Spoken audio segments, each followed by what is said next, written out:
उसको शरेआम सज़ा होनी चाहिए। मेरे ख्याल से ये काफ़ी इनफ नहीं था कि सिर्फ उनको फांसी की सज़ा देते, क्योंकि इसको लाजमी शरेआम फांसी देनी चाहिए थी। हर बंदे की ये ख्वाहिश थी ताकि ये लोगों के लिए एक बनती चीज़ और नेक्स्ट इस तरह का कोई इवेंट ना होता। अस्सलामुअलैकुम, उर्दू पॉइंट के साथ मैं हूं आपका मेज़बान दानियाल सुहेल। नाज़रीन, जैसा कि आप जानते हैं, कसूर में एक इंतहाई अफसोसनाक वाक़या पेश आया था। ज़ैनब को ज़्यादती के बाद कत्ल कर दिया गया था। इमरान नामी मुलजिम को गिरफ्तार किया गया था, जिसे अदालत ने सज़ा सुना दी है और सज़ा के मुताबिक उसे 4 बार फांसी दी जाएगी। अवाम से जानते हैं कि वो इस सज़ा से कितना मुतमईन है, तो आइए चलते हैं। ज़ैनब कत्ल केस के हवाले से जो आज मुलजिम था उसे सज़ा सुना दी गई है, तो आप इससे मुतमईन हैं? हाँ जी, बिल्कुल मुतमईन हूँ। लेकिन जो जैसे अवाम चाहती थी कसूर की और पूरे पाकिस्तान की, कि इस ज़ैनब के कातल को उसी चौक में, जिस चौक की वो रिहायशी थे, उसी चौक में उसको लटकाया जाए, उसको उधर फांसी दी जाए, ताकि लोगों को इस पे इत्मीनान हो। जी बिल्कुल, डेफिनेटली एक चीज़ क्राइम है, क्राइम इज़ ऑलवेज़ क्राइम, और जिस तरह का जस्टिस हुआ है और ये चीज़ बिल्कुल होना चाहिए।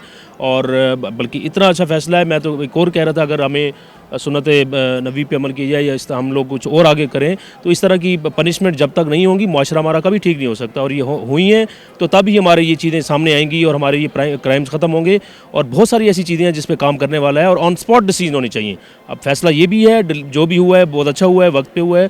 और अगर ये प्रूफ चीज़ें हो जाती हैं और केस क्लियर हो जाता है, तो punishment should be on time and the in front of every person, every openly होना चाहिए, ताकि सब देखें उसको और नेक्स्ट किसी की ज़रूरत ना हो इस तरह का एक संगीन काम करने का। जी बिल्कुल मुतमिन है, उसको शरेआम सज़ा होनी चाहिए सबके सामने। हम तो बल्कि चाहते हैं इस तरह के जो दरिंदे हैं उनको शरेआम फांसी दी जाए। लोग कहते हैं कि सरेआम फांसी हो, ये हो वो हो, ऐसा नहीं है। हम इस दुनिया में रहते हैं और एमनेस्टी इंटरनेशनल की तरफ से सर जो फांसी है, मौत, सरेआम लटकाना, उसके ऊपर पाबंदी है।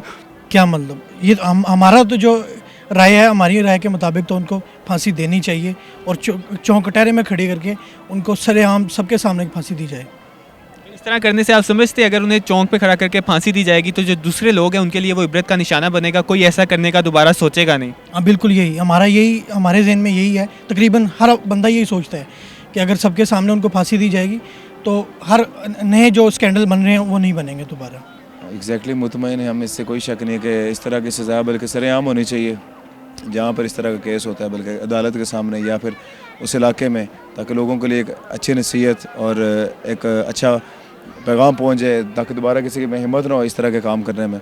तो हम अपील ये करते हैं हुकूमत से, तो नेक्स्ट टाइम भी अगर इस तरह का कोई इशू हो तो उससे सरेआम सज़ा दी जाए, या फिर अगर आप चाहते हैं कि उसके मुलजिम को सरेआम फांसी दी जानी चाहिए? दीजिए, बिल्कुल एग्जैक्टली इस तरह। मतलब हमारे इस्लाम में है कि उसको चौक में या फिर अवामी जगह पर उसको मतलब सज़ा दी जाए, ये हमारी राय है। नहीं, अभी तो मुतमिन नहीं है, क्योंकि ज़ैनब का केस तो काफ़ी हाईलाइट हो चुका हुआ है।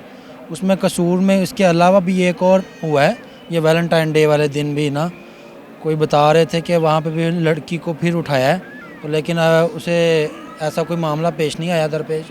लेकिन उनका जो है ना ज़ैनब कत्ल केस का, यही है कि सरेआम इसको ना चौक में लटकाया जाए ताकि पूरी आवाम को नसीहत हो। आप चाहते हैं कि मुलजिम को सज़ा दी जाए सरेआम, ताकि उसकी वजह से कोई दोबारा ऐसी गलती ना कर सके, हरकत ना करे, क्योंकि सबकी बेटियां हैं, सबकी बहनें भी हैं, इसको मद्देनज़र रखा जाए।